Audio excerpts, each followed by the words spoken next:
Assalamualaikum warahmatullahi wabarakatuh. Halo teman-teman, selamat datang di podcast kelompok kami. Podcast sambil santai dan juga sambil mikir. Oke, hari ini kita akan membahas sesuatu yang sering terjadi di hidup kita, tapi kadang kita anggap sepele, yaitu riba.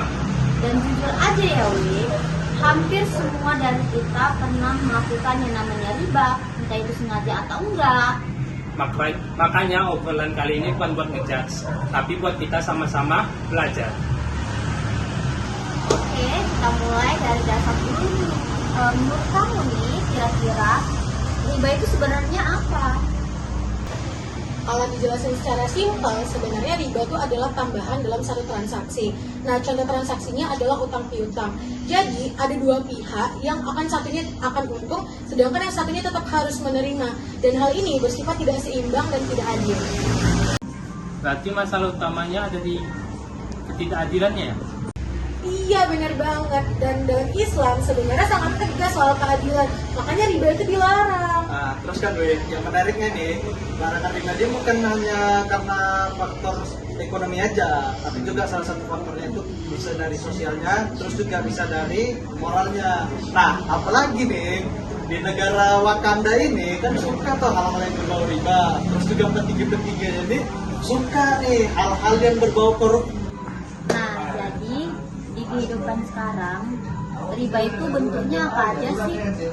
Jelas banyak, mulai dari pinjaman uang dengan tambahan, cicilan dengan bunga, dan denda keterlambatan.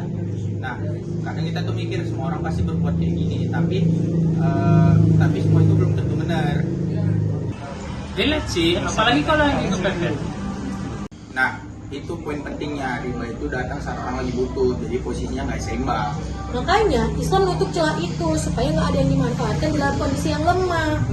Berarti riba bukan soal niat jahat, tapi salah sistemnya ya.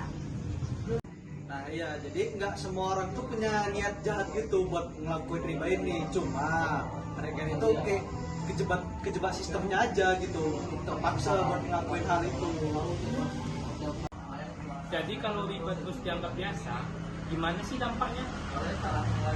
Jadi dampak dari riba ini kayak pelan-pelan tapi terasa dia. Jadi kalau secara ekonomi nih, dia riba ini bikin yang kaya tuh jadi makin kaya, terus yang miskin tuh jadi makin melarang. Oh, jadi kayak muter di situ aja ya? Ya betul tuh. Jadi dalam Islam tuh keberkahan itu penting, bukan cuma sekedar angka di rekening yang kosong itu. Jadi bukan urusan dunia, tapi juga urusan hati ya. Nah, betul. Jadi bukan cuma urusan dunia aja, urusan hati itu juga penting. Biar apa? Biar nggak ada yang merasa terbebani. Kan kalau misalnya kita menghindari riba, apa saja sih yang bisa kita lakukan? Yang pertama, sadar dulu. Karena memang nggak bisa langsung lepas itu aja. Tapi bisa kok, mulai pelan-pelan. Contohnya itu bisa mulai kayak nanya dulu ini transaksi adalah atau enggak, atau kedua-duanya itu transaksinya itu sama-sama ridho atau enggak.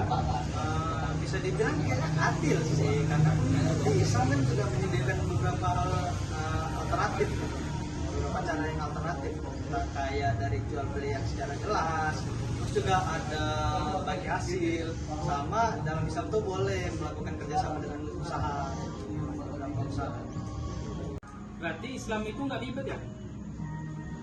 Dibilang menyusahkan enggak lah, maksudnya sih enggak, karena di Islam justru lebih ke memanusiakan sih, bukan menyusahkan.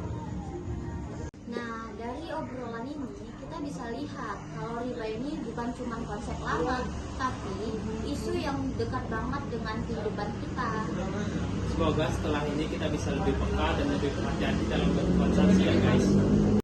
Dan juga nggak saling menyalahkan, tapi juga bisa saling mengingatkan. Karena tujuan utamanya bukan cuma bebas riba, tapi hidup jadi lebih berkah. Makasih buat teman-teman yang sudah nonton sampai akhir. Semoga podcast ini bisa bermanfaat buat kita semua. Assalamualaikum warahmatullahi wabarakatuh.